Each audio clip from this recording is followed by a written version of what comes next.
Molt bé, doncs començarem. Primer de tot, agrair-vos que estigueu aquí. La presentació d'aquest llibre tan especial de Vicente Merlo. Imagino que ja moltes i molts el coneixeu. Agrair-vos i també agrair aquest espai de la Casa del Tíbet de Barcelona, que hem fet diverses presentacions. I crec que amb el Vicente, almenys en l'última de la reencarnació, el llibre de la reencarnació, crec que la veurem aquí, oi, Vicente? Sí, és possible. En fa tantes que ja fa tants llibres del Vicente que ja no. I res, farem un format, li faré una petita presentació a l'editorial. Començarem amb la Lina, que ens cantarà un mantra molt bonic, de Shakyamuni, vens? No, després farem un speech molt curtet i després en Gabriel, que ja us el presentaré, doncs farà una petita intro i després el Vicente ens acabarà xerrant i després preguntes. Això és molt interessant, que després vosaltres podreu preguntar, d'acord? Però res, doncs escoltem a la Lina.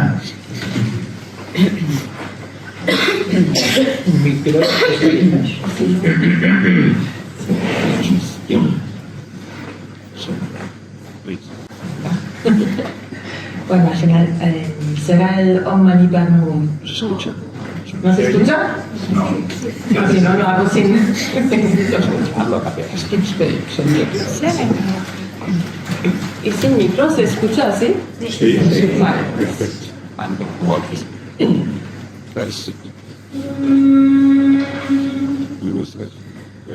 Om Mani Padme Hum. Om Mani Padme Hum. Om Mani Padme Hum. Om Mani Padme Hum.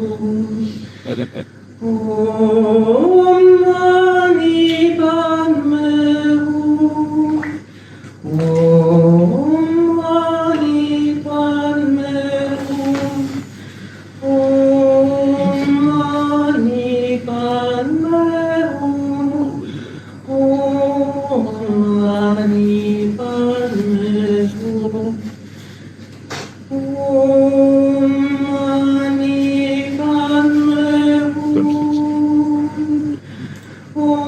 Om Mani Padme Hum. Om Mani Padme Hum. Om Mani Padme Hum. Om Mani Padme Hum.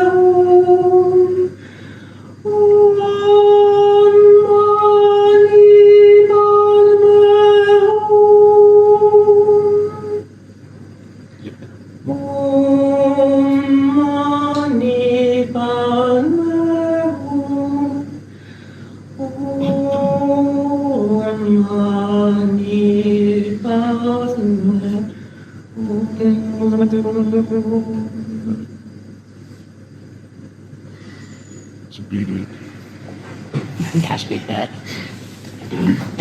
Moltes gràcies, Lina, per aquest mantra tan bonic. Era tan maca de començar aquesta presentació. Doncs res, també vull dir qui soc. Jo soc Carles de Gispert, soc l'editor. Aquest ofici de fer llibres una mica complexa, però molt gratificant, precisament perquè és com aquest. És un plaer poder presentar el Vicente Merlo i aquest llibre, que no sé si l'heu comprat ja, Intencionar la psicologia transpersonal. Bueno, fora està, I comentar que al final el Vicente us el podrà firmar i dedicar, d'acord? Jo no parlaré gaire del llibre, bueno, gens, perquè tenim aquí en Gabriel, que us el presentaré, que presentarà el llibre, precisament. Simplement explicar una mica la filosofia silentana que estava pensant. Diríem que som una editorial que el que fem és crear com diàlegs o un pont entre la ciència i l'espiritualitat, no? I estava rellegint el llibre del Vicente i també parla d'aquest concepte, no? La psicologia transpersonal, com s'uneixen aquests dos conceptes, no? La ciència i l'espiritualitat. I res, és una mica la nostra filosofia, fem llibres de filosofia, de psicologia, de meditació, de budisme, una mica tot el que ajuda al ser humà a ser un ser més conscient, més compassiu i més ètic. Doncs res, començarem presentant el Vicente. El coneixeu, no? Vale. Vicente Merlo és doctor en filosofia, ha viscut diversos anys a la Índia, especialment a l'Àgil de Sri Aurobindo, i ha dedicat gran part de la seva trajectòria a estudiar i a ocupar les tradicions espirituals d'Orient i Occident. En Vicente té molts llibres, nosaltres tenim la gran sort de tenir-ne 4 d'ell. El yoga integral de Sri Aurobindo, la reencarnació, Eres inmortal y haz del día que te hoy. Somos más afortunados, creo, las editoriales más afortunadas. Y és un plaer també tenir aquí el Gabriel Fernández Rousseau, que l'acabo de conèixer ara, que hem arribat superpuntuals, ha sigut un plaer. Doncs ell és doctor en estudis transformatius i teories transpersonals pel California Institute of Integral of Studies de San Francisco. Ell és llicenciat en filosofia i també enginyer industrial. És professor en diferents institucions, terapeuta transpersonal i dirigeix la formació en teràpia transpersonal a l'Institut Singular. La seva recerca se centra en la psicologia transpersonal i en el diàleg entre diferents disciplines per entendre millor l'experiència humana. Doncs res, un aplaudiment molt fort.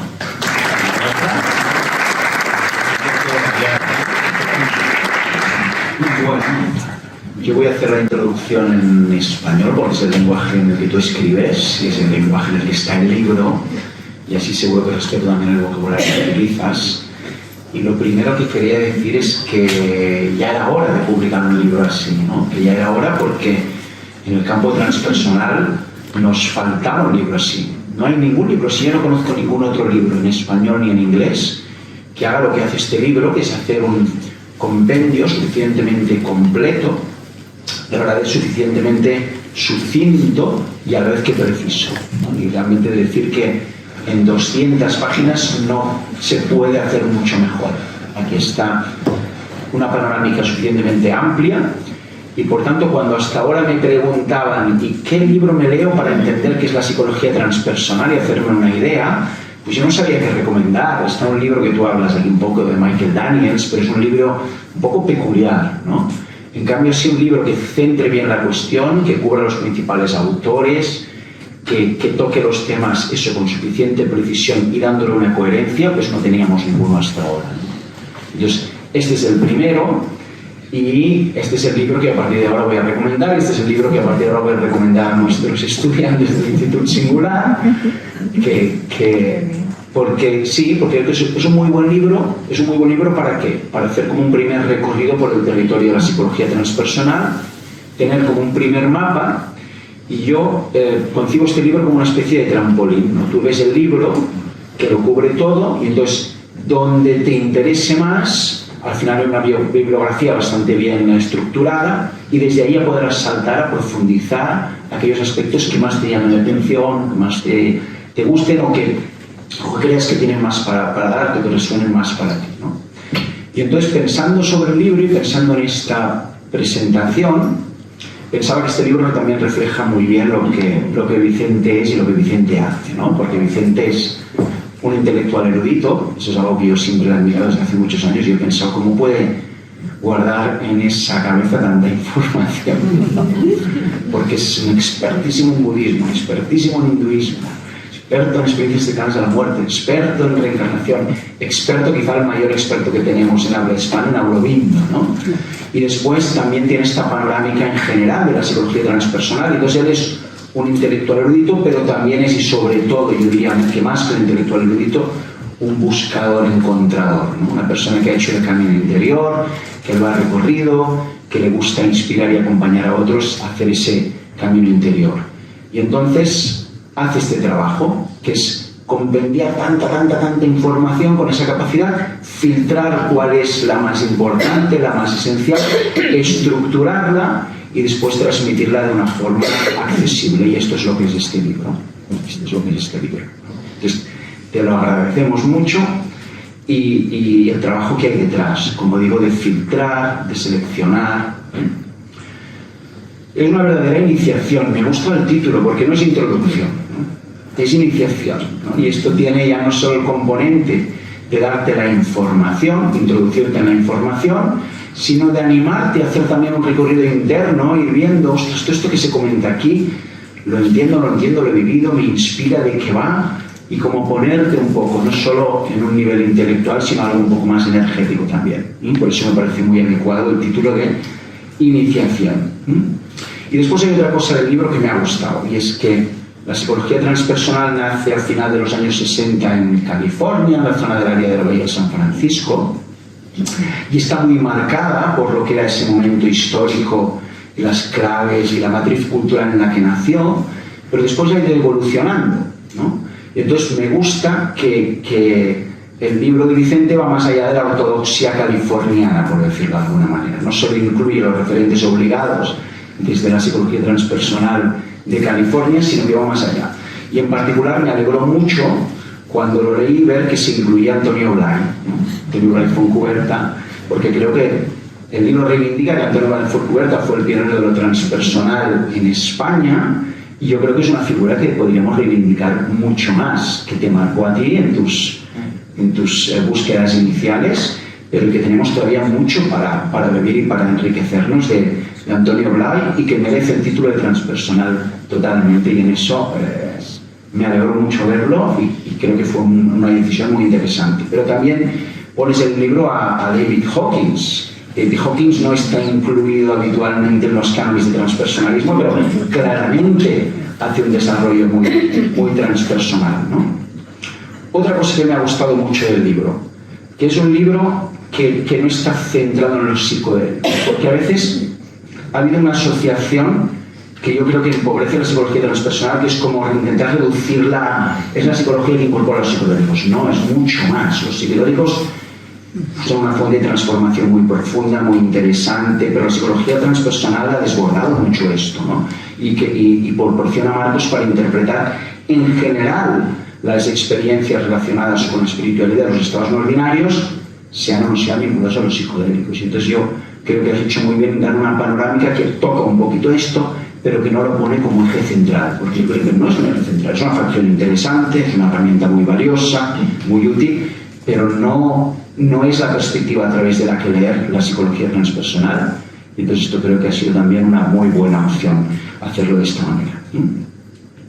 Hay una pregunta que a mí me suscita el libro un poco y que igual después podemos hablar, ¿no? Y es, ¿por qué ha sido tan difícil definir la psicología transpersonal? Cuando alguien pregunta, ¿pero qué es la psicología transpersonal? Nos vemos un poco en problemas para explicarlo en medio minuto, ¿no?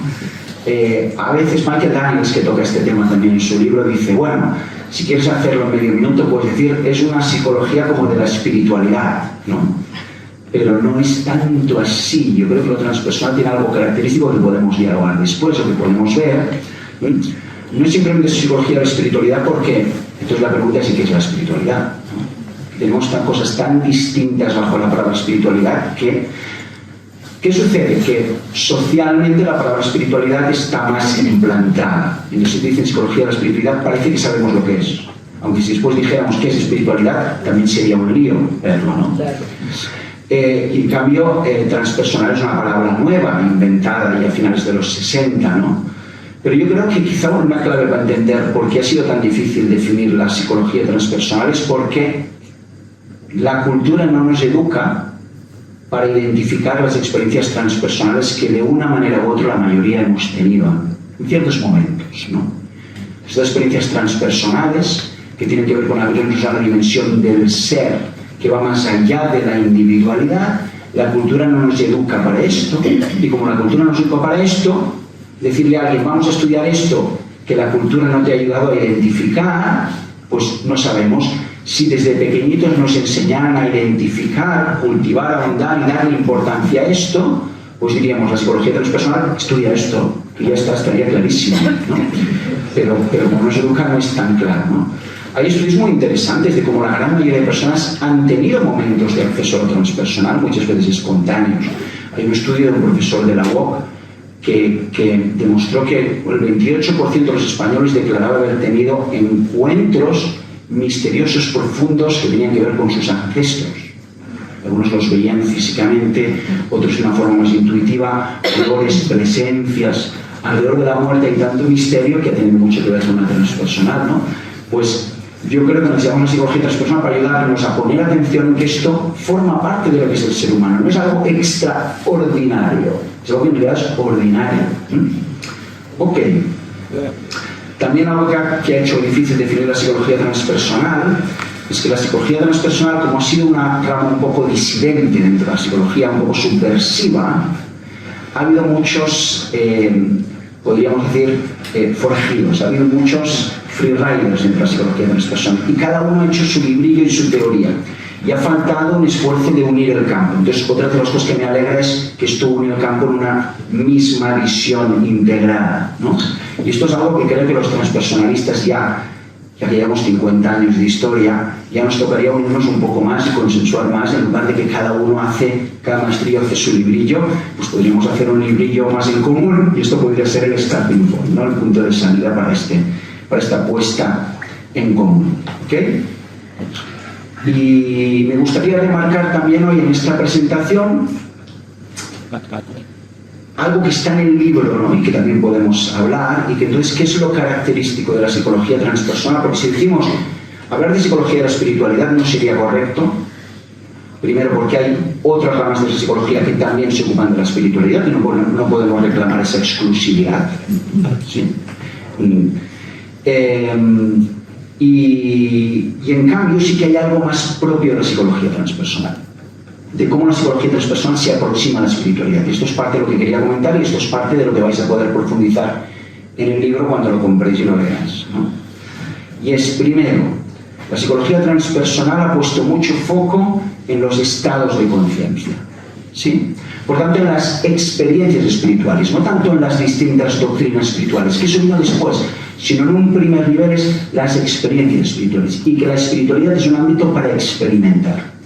Me acuerdo hace muchos años haberte invitado a dar una conferencia cuando estábamos promoviendo la formación transpersonal integrativa, ¿no? Y tú dijiste, es que los transpersonalistas no solo estudian su materia, sino que la practican, son practicantes. Y esto es muy importante, ¿no? Que la psicología transpersonal está enfocada en una exploración práctica vivencial de la espiritualidad, ¿sí? Y reivindica las experiencias transpersonales como algo válido ontológica y epistemológicamente. No es una fantasía, es algo que nos aporta, es un ámbito para explorar los humanos, es un ámbito que los humanos han explorado desde siempre, con muchos métodos, ¿no? Hay las distintas técnicas aborígenes para explorar estados emocionales de conciencia, ¿sí? Entonces nos toca poner foco a esto, ¿no? Pero a la vez que la psicología transpersonal explora la espiritualidad de una manera práctica y vivencial, también lo hace con un marco que es aconfesional, ¿no? Que es un marco que no quiere adoptar ningún marco doctrinal como definitivo. El marco budista influenció mucho en la psicología transpersonal, el marco hinduista ha influenciado mucho en la psicología transpersonal. Sí, pero la psicología transpersonal no es una psicología budista o una psicología hinduista, ¿eh? Sino que es una psicología que se quiere generar y que se quiere capaz de conciliar todos estos distintos marcos, ¿no? Y entonces aquí hay otro libro que Vicente presentó hace unos años, muy bueno también, que se llama Espiritualidad Transreligiosa, ¿no? Y creo que no está en Siglantana, lo siento, no es un muy buen libro también, porque si la psicología transpersonal ha puesto esto énfasis en explorar la práctica de la espiritualidad y las experiencias que traen cuando uno se compromete con prácticas espirituales, la otra gran aportación de la psicología transpersonal es cómo podemos entender esto respetando la pluralidad que tiene esto. Sí, respetando que cada una de las maneras como se ha explorado esto en las distintas tradiciones es válida, pero seguramente no es la única válida, no es la definitiva, ¿no? La psicología transpersonal, es algo que si quieres podemos comentar después, ha invertido mucha materia gris, ha invertido mucha investigación, ha invertido mucha intelectualidad en proporcionar contenedores filosóficos, comprensiones para este pluralismo de espiritualidad. ¿Cómo es que los lamas budistas cuando meditan nunca se encuentran con Jesucristo? ¿Qué pasa? ¿Es que es toda una fantasía? La psicología transpersonal reivindica, no es una fantasía. Es algo que tiene que ver con una realidad que quizás sobrepasa nuestra capacidad de comprensión, pero al menos lo podemos intentar, pero que podemos generar marcos para entender esto porque los monjes budistas no se encuentran con Jesucristo, porque los místicos cristianos acceden a la Trinidad y en cambio los hinduistas hablan del Nirvana Brahman. ¿Cómo es esto, no? La psicología transpersonal ha dado respuestas a esto, respuestas que permiten compatibilizar esta diversidad sin forzarla, sin crear una unidad sintética, sin decir, en el fondo todo es lo mismo. Hombre, si todo es lo mismo, ¿por qué es el vocabulario tan distinto? Bueno, esto ha costado muchos años generar marcos para todo esto, ¿no? Y aquí tendréis unos cuantos de los marcos que explican las respuestas, las articulaciones que la psicología transpersonal ha dado a esta pregunta, que no es fácil. Y en el mismo marco, también la psicología transpersonal ha desarrollado modelos para el desarrollo psicoespiritual que no pertenecen al marco de una confesión determinada, que han venido del psicoanálisis, que han venido de la psicología evolutiva. Entonces, es otra de las aportaciones, ¿no? Y si lo queremos resumir, la psicología transpersonal se ha dedicado a un estudio intelectual y científico de la espiritualidad en sus variadas manifestaciones desde la experiencia y desde cómo esa experiencia transforma. Y por tanto no es solo una erudición que documenta lo que han dicho unos, lo que han dicho otros, sino es también métodos de exploración, prácticas, etc. Ok. Y por último, y para no extenderme, ¿no?, hacer un resumen. Creo que ha estado muy bien la estructura en capítulos. Hay un primer capítulo donde introduces tus propias coordenadas personales de cómo llegaste a esto y cómo empezaste a interesarte. Es muy interesante porque es parte de la historia del transpersonalismo en España, con Atre, etcétera, etcétera. Después me gustó mucho el capítulo de antecedentes y precursores. Ahí se nota que tú no eres solo un transpersonalista, sino que conoces bien todo el esoterismo, Jung y todo el caldo de cultivo de finales del 19 y principios del 20 que desemboca en algo, un producto más occidental y de los 60 y los 70, que es la psicología transpersonal, ¿no? El capítulo después de definición, que es muy interesante porque explora las distintas versiones que ha habido y los componentes que hay en la definición, y después Stanislav Grof.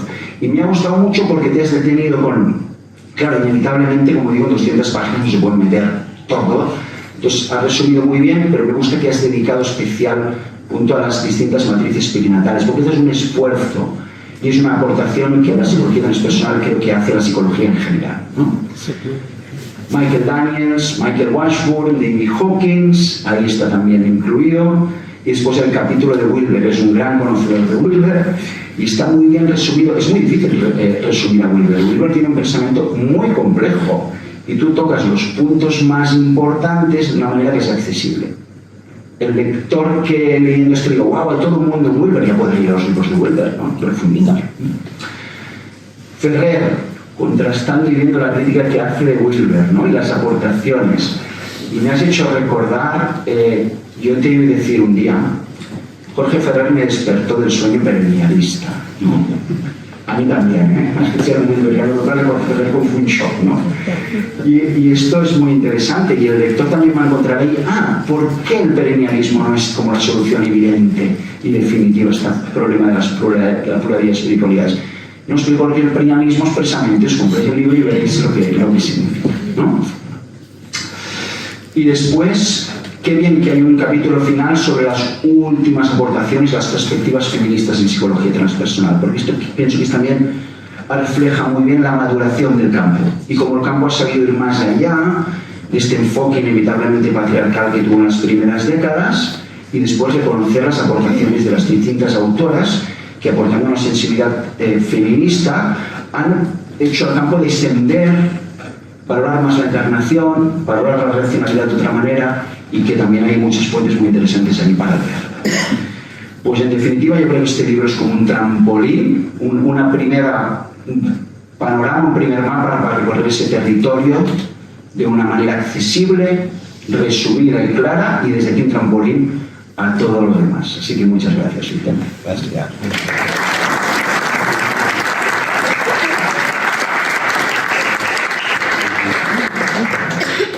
Gracias. Creo que coincidiremos que después de la presentación de Gabriel quizás nos quedamos en un silencio transpersonal. Escuchamos algunos cantos mántricos o armónicos de Gina y disfrutamos más todos experimentando lo que es lo transpersonal, porque hay un silencio transpersonal, hay una paz transpersonal, hay una ananda, una dicha transpersonal. Y como decía Gabriel muy bien, esto está presente en muchas ocasiones, en muchas personas. Por tanto, no está hablando transpersonal, ¿qué es esto? Pero bueno, algunas palabras diré, ¿no? A pesar de la maravillosa presentación de Gabriel. Y la verdad es que mi corazón está lleno de agradecimiento.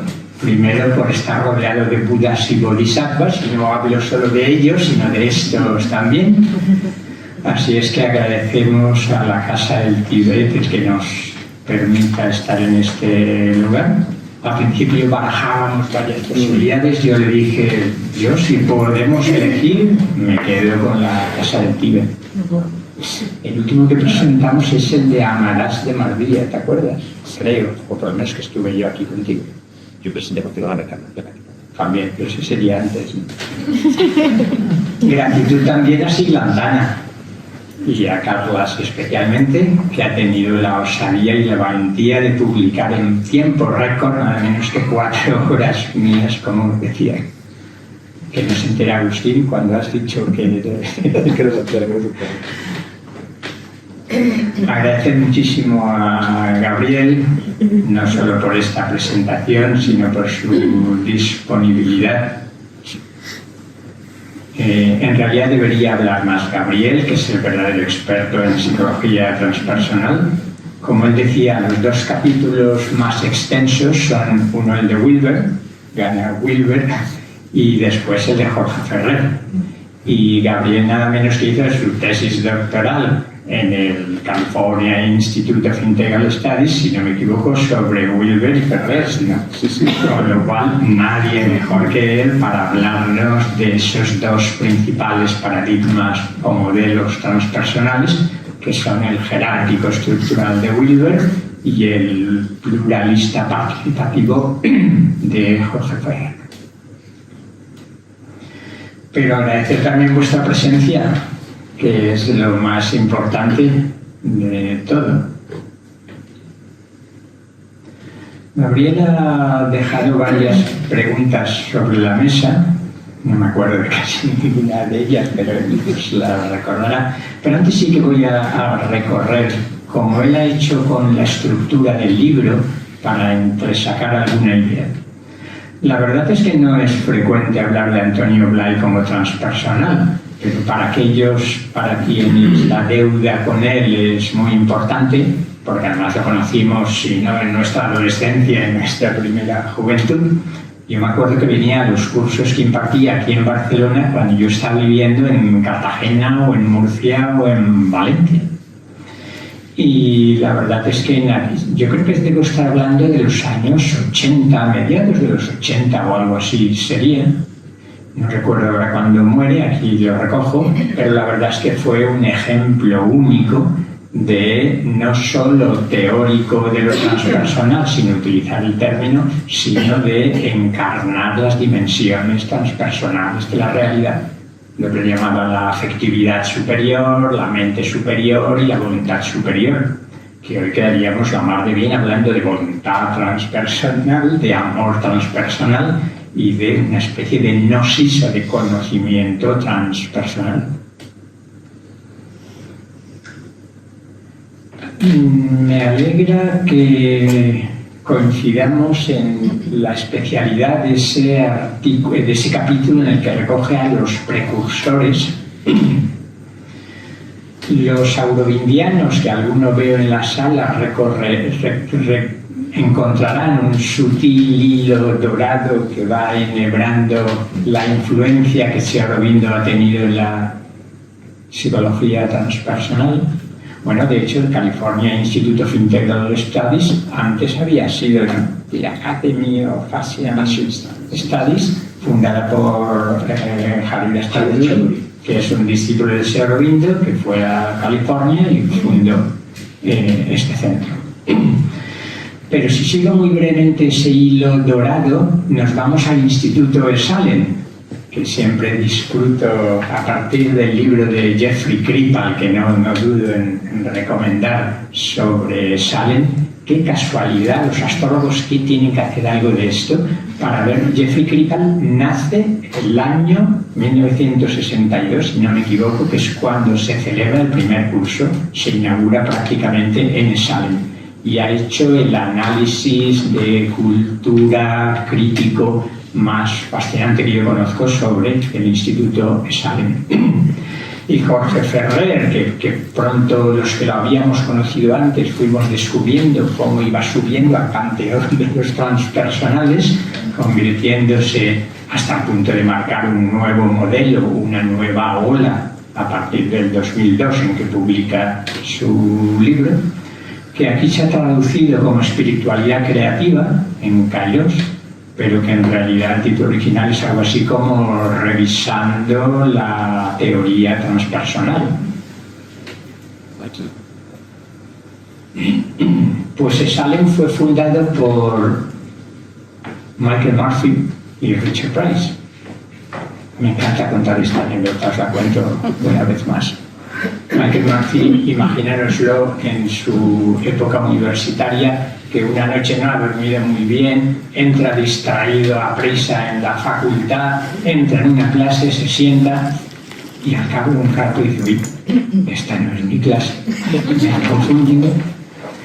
Pero queda tan impactado por el profesor Spiegelberg, Frederick Spiegelberg, que estaba hablando de la vida divina de Sri Aurobindo, cuando Spiegelberg había vuelto del ashram de tener darshan con Sri Aurobindo, y después haber dicho en 3 segundos eternos, vi cómo Sri Aurobindo veía toda la profundidad de mi alma y me permitía experimentar el fondo de mi ser con esos rayos X espirituales con los que él veía. Se fue corriendo a comprar La Vida Divina. Son solo 1300 páginas, los que todavía no habían leído. Y después, años después, se fue al ashram de Pondicherry, el propio Michael Murphy. Y escribió un libro que, a ver, algunos editores, no sé si hay por aquí algún editor, que es una maravilla, que es El futuro del cuerpo, donde recoge la herencia aurovindiana, que frente a presentaciones del hinduismo que nos son más familiares, según la línea del Vedanta no dualista, ilusionista, me llamaba Sri Aurobindo, puesto que todo esto es maya y lo único que hay que hacer es despertar de este sueño, que en realidad es una pesadilla, parece cada vez más grande. Frente a eso, Sri Aurobindo dijo: no, lo sabéis la mayoría, claro que la liberación, moksha, mukti, es importante, es un estado transpersonal necesario, pero la meta última del yoga integral no es la liberación del samsara y la liberación del cuerpo, sino la liberación en el samsara y en el cuerpo. Por tanto, el cuerpo, lejos de ser un estorbo del que hay que liberarse para volver a la fuente original de la que procedemos, lo que hay que hacer es una transformación integral que incluya el cuerpo como templo a través del cual puede expresarse esos estados de conciencia transpersonales, espirituales. Como decía muy bien Gabriel, sabéis que a un destacado transpersonalista le preguntaron: ¿por qué decís transpersonal? ¿No es lo mismo que espiritual? Dijo: sí, pero es que si en la academia hablamos de lo espiritual no nos van a hacer caso. Pues es que vamos a hablar más seriamente de la psicología transpersonal. Yo creo que es importante recordar los dos aspectos fundamentales de lo transpersonal. Por una parte, la rama más científica, no diré cientificista, porque a veces casi se me escapa, que dicen: sí, el objeto de estudio tenemos claro que es original, son los estados de conciencia no ordinarios, o holotrópicos, o expandidos, como se quiera denominar, pero el método, por favor, queremos ser rigurosamente científicos. Y luego hay otros que dentro del movimiento transpersonal pues hacen otra cosa. Hay estudios transpersonales, hay teorías transpersonales. Yo creo que podemos hablar, no sé si se habla tanto de filosofía transpersonal. Pues bien, una cosa es la psicología transpersonal que acepta solo el método científico y otra cosa es la reflexión filosófica o a través de ciencias sociales que aborda eso de otra manera. Como decía Gabriel también, no puedo ni quiero ocultar mi vena esoterizante que aparece también en el libro, simplemente para recordar que algunos de los influyentes de la psicología transpersonal también han estado fuertemente influidos por corrientes esotéricas. De hecho, yo cuando hablo de las principales influencias que dan lugar a la psicología transpersonal, 3 son más frecuentes. Una son las escuelas psicológicas del siglo XX y muy especialmente, por no recorrerlas todas, aquí lo hago aunque muy brevemente, influyen en la psicología transpersonal el psicoanálisis. O freudianos o junguianos fueron la mayoría de los primeros pioneros de la psicología transpersonal y especialmente de la psicología humanista. De hecho, Maslow estaba en esa célebre reunión, en ese levantar el acta, la partida de nacimiento de la psicología transpersonal en 1968. Por tanto, psicología humanista, especialmente vía Maslow, pero también Carl Rogers y Rollo May y tantos otros. Lo segundo son las sabidurías orientales. Gabriel ha dicho, para mí una de los aspectos importantes de la psicología transpersonal es que une la ciencia psicológica occidental y las distintas sabidurías orientales. No cabe duda que muy especialmente budismo e hinduismo, yo creo que podemos decir que aunque están presentes otras tradiciones, las dos dominantes son estas. En Wilber se ve el espectro del budismo, el amplio espectro de la conciencia del budismo, porque empieza practicando Zen bastantes años, pero después, cuando vemos sus formulaciones filosófico-metafísicas espirituales más definitivas, recurre al Dzogchen, recurre al budismo tibetano, al Dzogchen, al Aki Yoga, con lo cual la metafísica que Hartelius criticará tanto de Wilber, por no ser suficientemente científico, procede sobre todo del budismo tibetano, pero también con una influencia importante del Vedanta, de un Vedanta Advaita, leído a su manera, pero cuando pone el ejemplo, sabéis que distingue distintos niveles jerárquicos de mística, y de la mística no dual suprema, ¿a quién pone como ejemplo? A Ramana Maharshi. Os recomiendo un libro que acabo de traducir para Santi Torres de 500 páginas sobre Ramana Maharshi. ¡Ay, no llanto todo! Porque quien no conozca a Bhagavan Sri Ramana Maharshi es una delicia, como 202 personas dan su testimonio de cómo transmitía en el silencio el estado de no dualidad que él estaba viviendo. Nos habíamos quedado con la corriente esotérica que recoge. Quizás otra cosa que tampoco suele aparecer demasiado es al principio Maslow y Grof, que son dos de los fundadores que están en esta fundación, se peleaban luego por ver quién había propuesto el término transpersonal. Y entonces aquí quiero recordar que en 1930 Dane Rudyard, aquí hay astrólogos y ilustres más de uno y astrólogas, está hablando de lo transpersonal con una precisión y tematizándolo de una manera extraordinaria. Esto me lleva a los dos significados del término transpersonal, que lo relaciono con las dos olas del movimiento transpersonal. La primera del 68 hasta que aparece el libro de Jorge Ferrer, podríamos decir, y la segunda hasta el momento actual. En la primera ola, transpersonal se interpreta sobre todo como que está más allá de lo personal, lo espiritual, más allá del ego. Yo creo que es más claro transegoico que transpersonal, pero para entendernos. Washburn utiliza, ¿no?, los del polo egoico y el polo no egoico. Por cierto, ¿en cuánto habíamos dicho? En 30 segundos de describir qué es decir qué es lo transpersonal. Yo diría, es el estudio científico pero también filosófico riguroso de la integridad del ser humano, distinguiendo justamente esas tres dimensiones en el ser humano: la dimensión prepersonal o preegoica, la dimensión personal, mental, egoica, y la dimensión transpersonal, transegoica.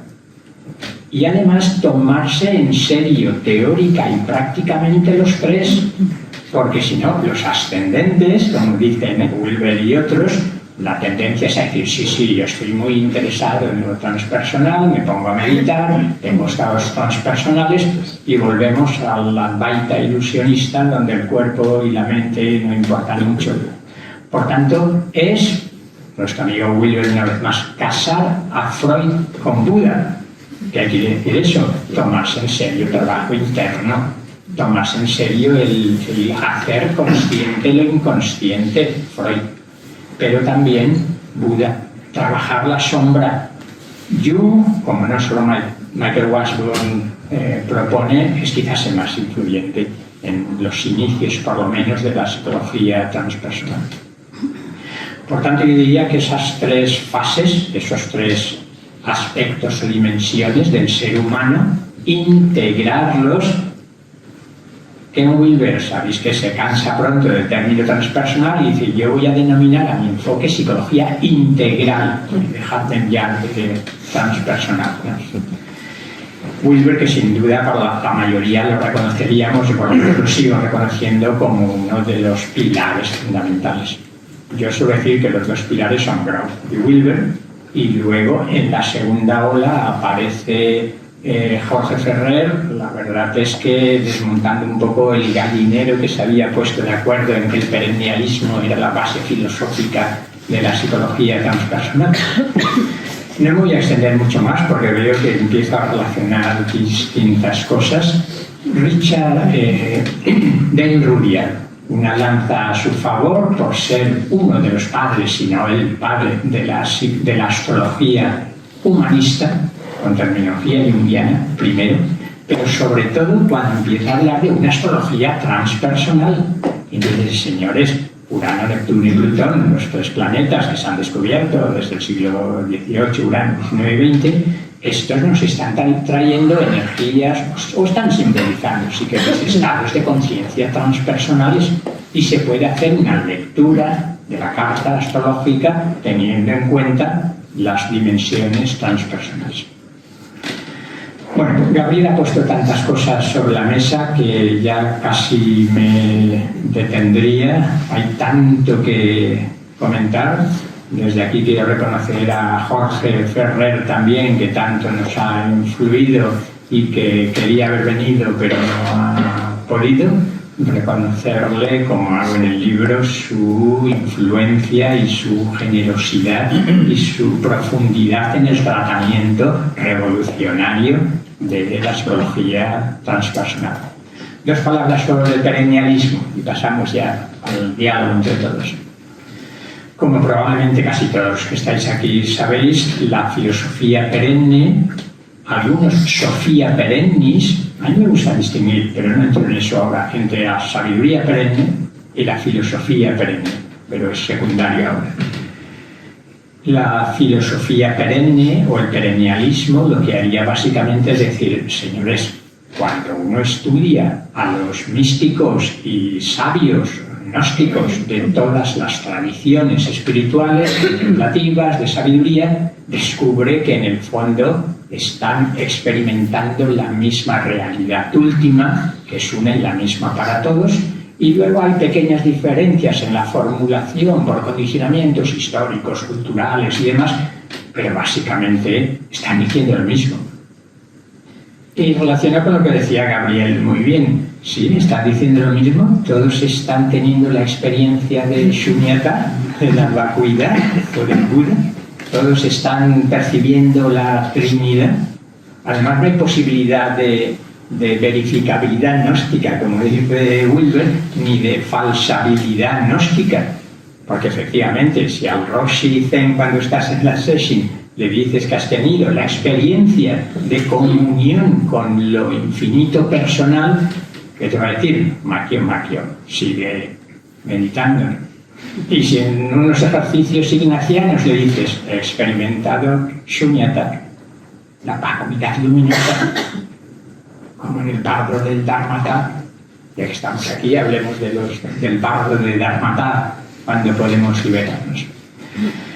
Pues bien, filosofía perenne. Lo que hace Jorge Ferrer en su parte deconstructiva, después vendrá la reconstructiva de los fundamentos filosóficos de la psicología transpersonal inicial, es decir, a ver, no se está tomando como un a priori, presuponiendo que todos los grandes místicos están diciendo lo mismo.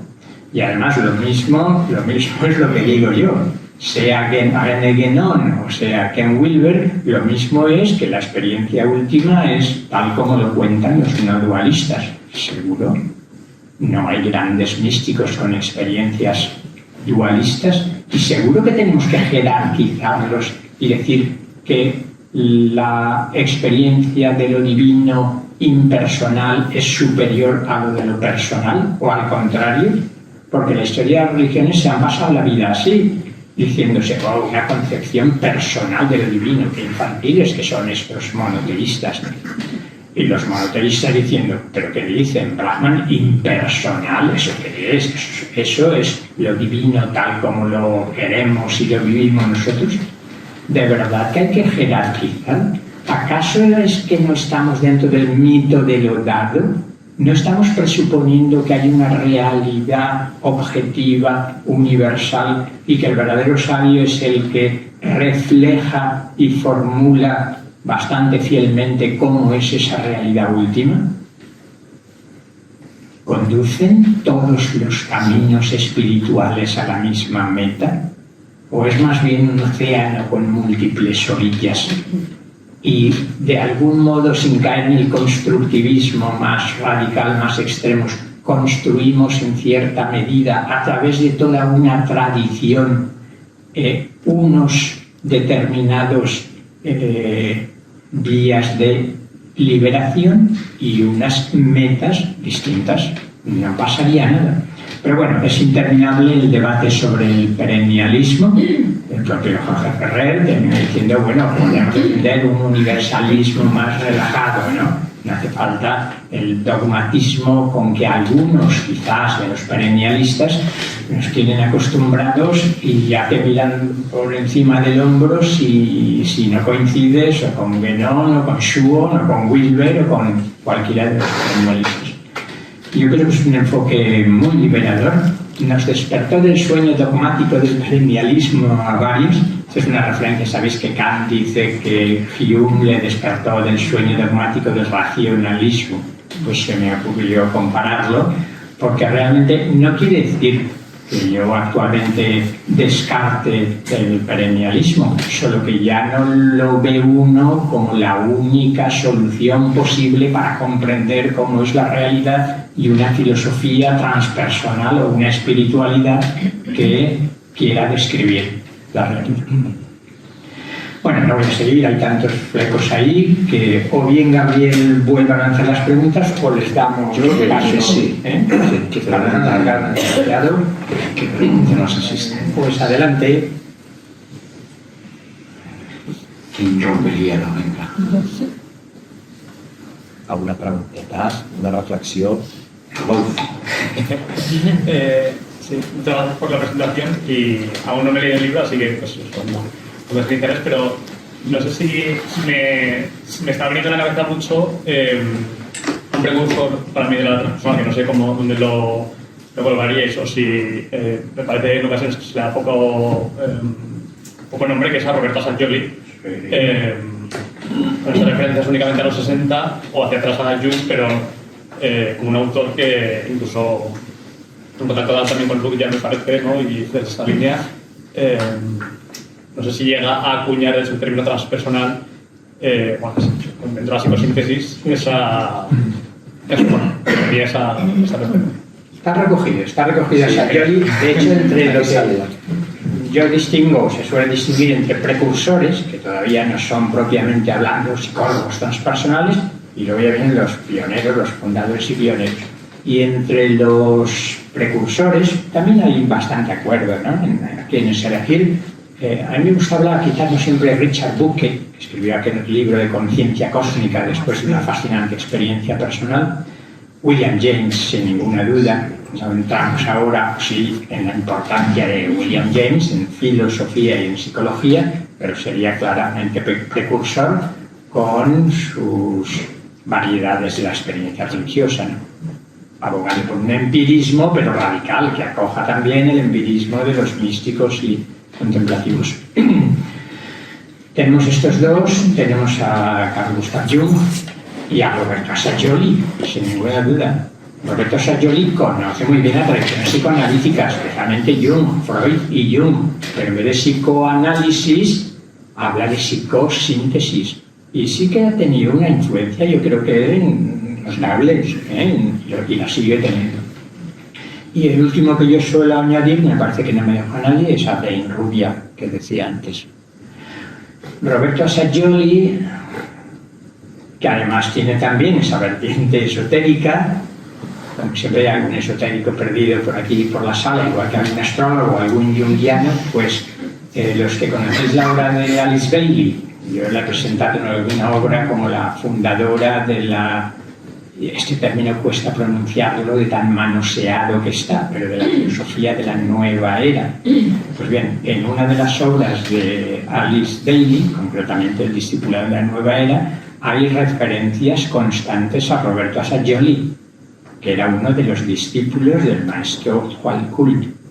Y luego, ya que estamos entre astrólogos, pues toda la escuela Hoover, el matrimonio Hoover, fueron secretarios de Roberto Sajoli, y por tanto no hace falta más que leer los títulos de las obras de la escuela Hoover para ver que recogen toda la herencia de los 7 rayos, de Alice Bailey, etc.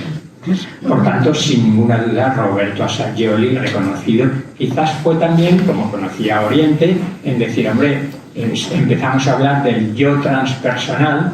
Yo transpersonal entiendo que es lo que en el hinduismo es el Atman. Por tanto, haces bien en señalarlo y en poderte decir que está recogido muy brevemente y que está vivo en la psicología transpersonal. No sé si tú quieres decir. No, solo decir que yo creo que Sajoli no ha recibido suficiente reconocimiento porque era italiano, ¿no? Y por ejemplo, una cosa curiosa, mi sensación, en California se discutió mucho con el sentido del término transpersonal. ¿Quién fue el primero que lo usó? Y bueno, documentado, el primero que lo usó fue William James. Pero yo siento un poco que no pararon hasta encontrar que fue William James, porque es el que les es más cercano, más propio, ¿no? Y lo usó por primera vez, pero no lo articuló tanto como Ben Runtiaro como a Sajoli, que hicieron de eso su temática, ¿no? Entonces yo creo que sí que hay que darles reconocimiento en ese nivel, sí. Déjame que recoja, pues, porque antes me he quedado a mitad volando un poco de un lugar a otro, la importancia de la definición que da de Rubia. Recordáis que decía, en la primera ola se enfatiza la importancia de los estados transpersonales. En la segunda ola va a recoger lo que Rubia dijo también, señores, que transpersonal no significa solo que está más allá de lo personal, sino que significa que algo de aquello atraviesa toda la personalidad, pasa a través de nosotros y nos transforma por completo. Eso es lo que en la segunda ola, de distintas maneras, José Ferrer hablando de una full chakra spirituality, ¿no?, de una espiritualidad encarnada, con versiones muy distintas. La de Jorge Ferrer será una, la de Sri Aurobindo podría ser otra, que es también un yoga integral, un Vedanta integral, que no solo busca, como decíamos, los estados de conciencia superiores, sino encarnarlos, vivirlos y llevar a cabo una transformación integral. Vale, más preguntas, si hay preguntas o intervenciones. Sí. Comentabas que en el último capítulo hablabas de las autoras y me gustaría saber qué aspectos aportan, si pudieras sintetizar o comentar qué otros aspectos aportan desde esta visión femenina. Muy brevemente, y que lo paso también para que tú comentes algo más. Claro, ya cuando estaba terminando el libro, así revista, digo, a ver, Groth, Wilber, Ferrer, Assagioli, James Joyce, y una sola mujer. Bueno, sí, estaban Francis Vaughan y después Mariana Kaplan nos ha ofrecido algunas cosas interesantes y hay más, indudablemente, pero estaba muy ausente. ¿No recordaréis cuando Lawrence Kohlberg publica su libro sobre los distintos estadios del desarrollo moral? Chapó tiene una influencia importante, pero aparece Carol Gilligan y dice, esto me huele de un poco demasiado androcéntrico todavía. Yo voy a hablar en una voz distinta, in a different voice, el libro de Carol Gilligan. Entonces dice, los estadios del desarrollo moral, que están muy bien descritos por Kohlberg, pero están descritos desde el punto de vista masculino. Y cabe un desarrollo moral no inferior. Ahora hablaré de la falacia preterm, que es muy interesante. A mí la que más me gustó, tampoco conozco a fondo, ni muchísimo menos lo que llamo ahí feminismo transpersonal, pero Peggy Wright es la que más me dijo. Entonces, fundamentalmente, es decir, incluso en la psicología transpersonal tan abierta se está reproduciendo lo que en la psicología académica, la psicología del desarrollo, la psicología evolutiva estamos viendo, y es que se toma como modelo al varón. Y en los estudios transpersonales ocurre algo parecido. Vamos a hablar en una voz diferente, en una voz femenina, y ver cómo, introduzco lo de la falacia, Ken Wilber hizo célebre, y es una pieza teórica muy interesante y práctica, lo que llamaba la falacia pre-trans, que consiste en decir, señores, se está confundiendo lo prepersonal con lo transpersonal. Y hay dos tipos de falacia pre-trans.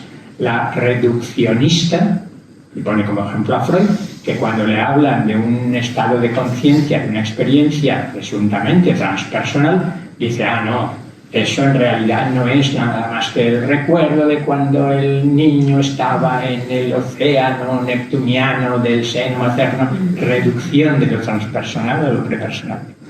Pero luego, y aquí no acabaríamos tampoco, pone como ejemplo a Jung de la falacia transpersonal, pero elevacionista.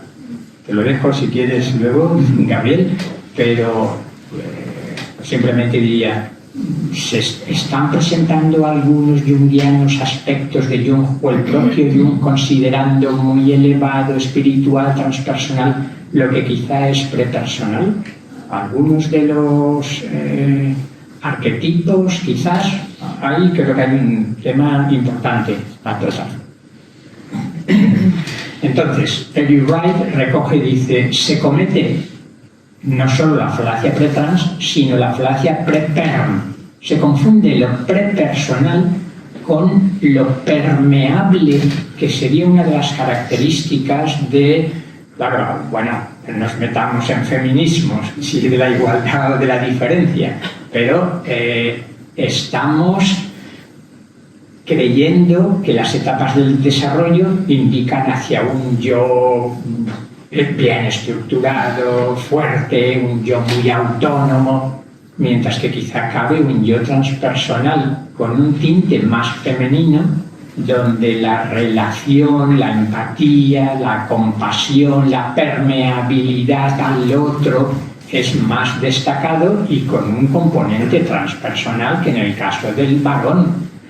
Y a partir de ahí, incluso los estudios, una de ellas, no sé si es también Peggy Wright, habla de una indagación orgánica, ¿no? Y una ética del cuidado y una ética compasiva que a algunos oídos puede sonar pues a prefeminismo o a feminismo determinado, pero desde ese feminismo de la diferencia pues se rescata una lectura de las etapas transpersonales desde el punto de vista femenino. algo sobre esto, Gabriel, que tengo muchas cosas que decir. Bueno, yo creo que estas han sido las grandes aportaciones de los últimos 20-25 años, ha sido desde esa perspectiva feminista, porque creo que es muy claro que había un sesgo masculinizante, digamos, el sesgo era hacia adentro y hacia arriba, ¿no? Hacia adentro y hacia arriba. Entonces vienen las críticas feministas y dicen, ¿cómo que hacia adentro y hacia arriba? Sí, hacia adentro y hacia arriba está muy bien, pero esto se queda corto porque también es hacia la vida y hacia el otro, ¿no? Y claro, y hacia la vida y hacia el otro es igual de importante para la espiritualidad. Pero me acuerdo, leí un artículo de una autora que explicaba su experiencia yendo a una conferencia de un maestro Advaita en una universidad en Londres y explicó toda, la visión Advaita Vedanta, ¿no? Y al final de la conferencia ella le preguntó, bueno, y todo esto que me va a explicar, ¿cómo lo puedo aplicar a la relación con mi pareja y con mis hijos, ¿no? Y el maestro le dijo, bueno, es que toda esa mierda, ¿para qué la necesitas, ¿no? Caramba. Entonces, bueno, la reivindicación ha sido esta espiritualidad tan ascendente y tan individualista, donde parece que la meta es yo como individuo dentro mío lograr algo, ¿no? Que entonces olvido lo que es la apertura y la entrega al otro. Esto siempre ha estado en la espiritualidad tradicional, ¿no? Pero en la occidentalización del oriental, lo transpersonal se había convertido mucho en el hacia adentro y hacia arriba, ¿no? Y si medito 10.000 horas, pues me iluminaré y ya está.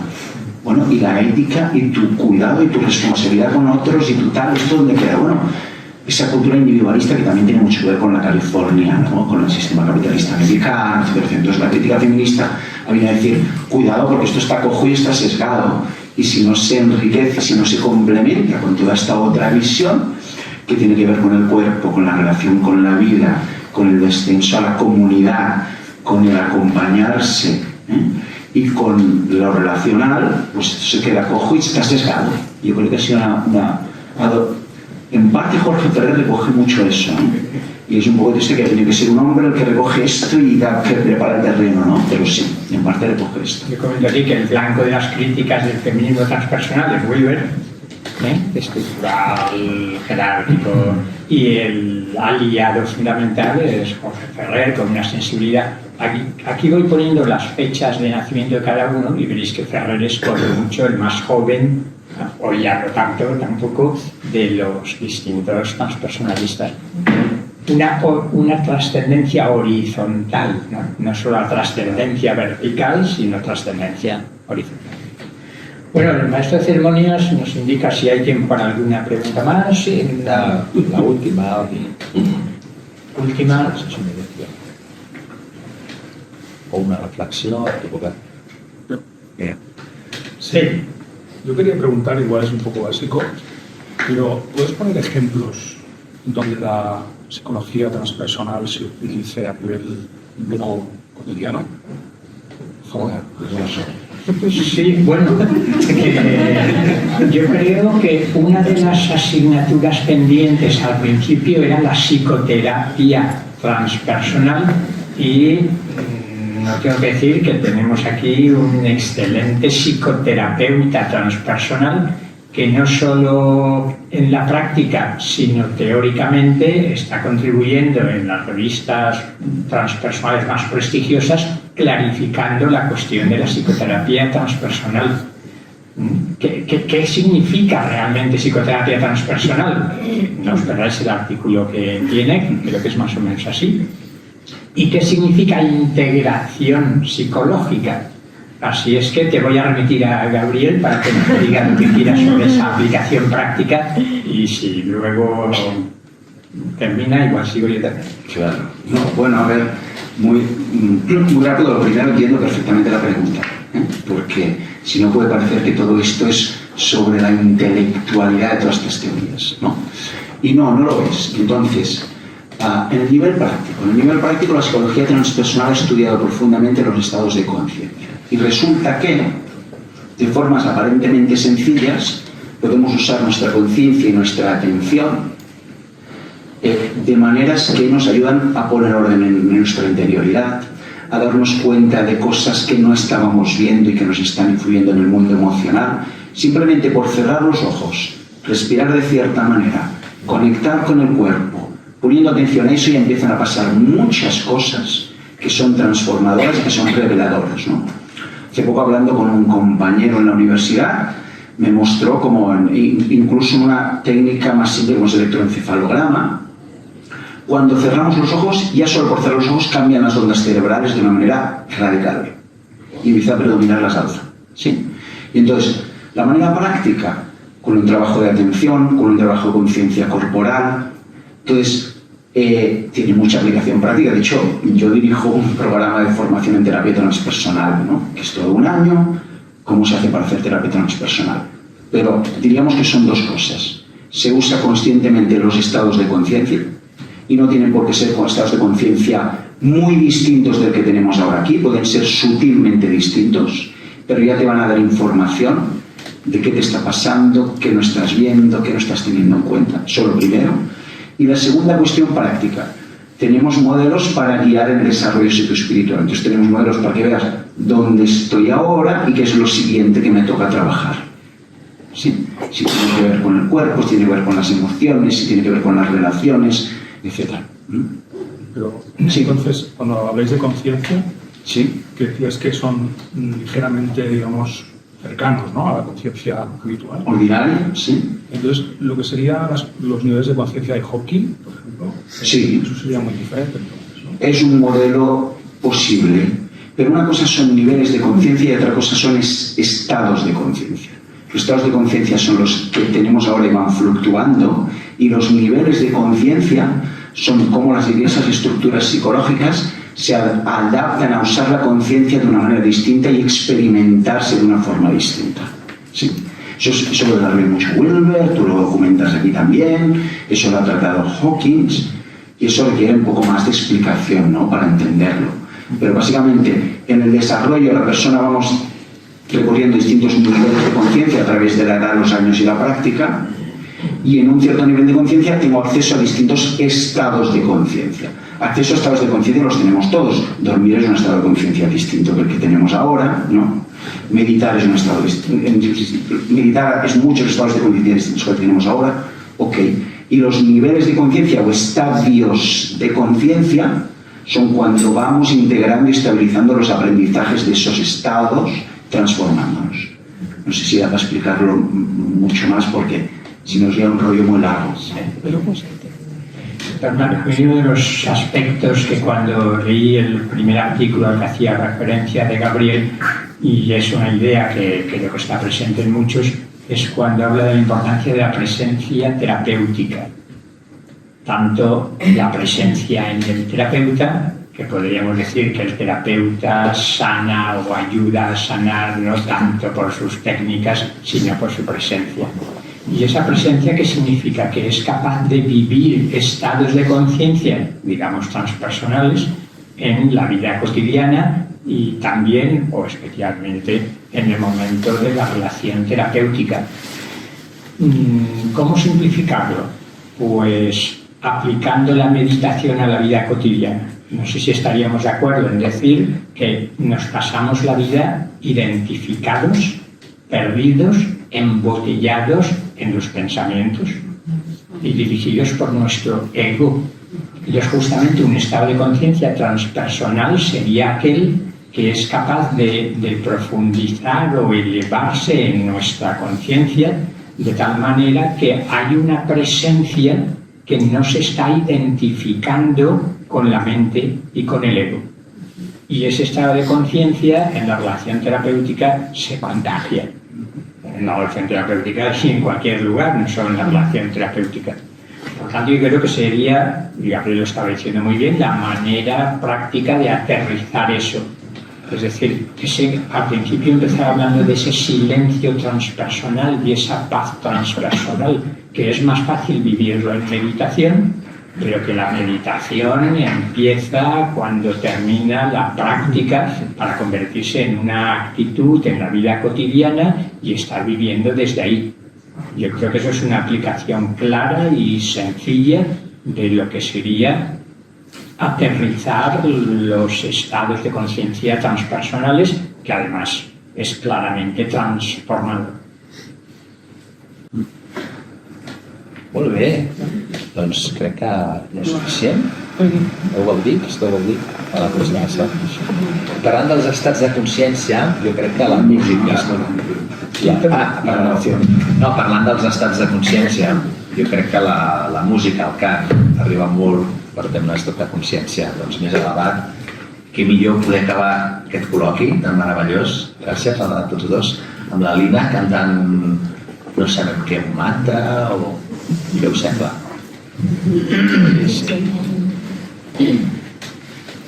Que m'estiacs la fer.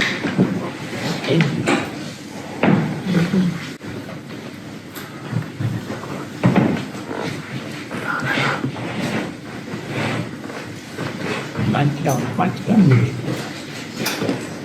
Sana sangat.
Doncs moltes gràcies, Lina. Moltes gràcies, Gabriel, Vicente. I res, que el llibre està fora, que els editors vull dir això, i teniu aquí una oportunitat única perquè el Vicente us el firmi. Fins una altra. Moltes gràcies per estar aquí.